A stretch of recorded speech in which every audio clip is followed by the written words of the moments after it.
ఉండే విషయం. నాకు సైనిక్పురిలో అపార్ట్మెంట్ కొన్నాక అద్వైతం పూర్తిగా అర్థమైంది.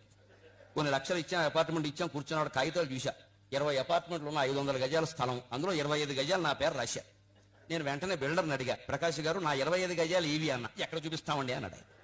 అందులో 20 అపార్ట్మెంట్లు కట్టాక నా 25 గజాలు నాకు ఇవ్వండి, డబ్బు తీసుకున్నారు కదా మీరు అన్నాను. ఎలా చూపిస్తామండి అంటే ఇప్పుడు 25 గజాలు ఉన్నట్టా లేనట్టా, కాగితాల మీద ఉన్నట్టు వాస్తవంగా లేనట్టు. ఇంకా అర్థం కావాలంటే అపార్ట్మెంట్ మధ్యలో కూర్చున్న కుర్చీ వేసుకుని ఇచ్చాం కదా 25 లక్షలు కూర్చోవాలి కదా. కూర్చున్నాక చూసా ఈ అపార్ట్మెంట్ నాదేనా. కాకపోతే గరికపాటి నరసింహారావు సన్న సూర్యనారాయణ రిజిస్ట్రేషన్ జరిగింది కదా, డబ్బులు ఇచ్చాం కదా. కానీ నాది కాదని అర్థమైంది. ఈ గోడ చూసా, ఆ గోడ నాది కాదు. అక్కడ పక్కన సరిపడికల పాపయ్య ఇంకోడు ఉన్నాడు, గోడ కామన్.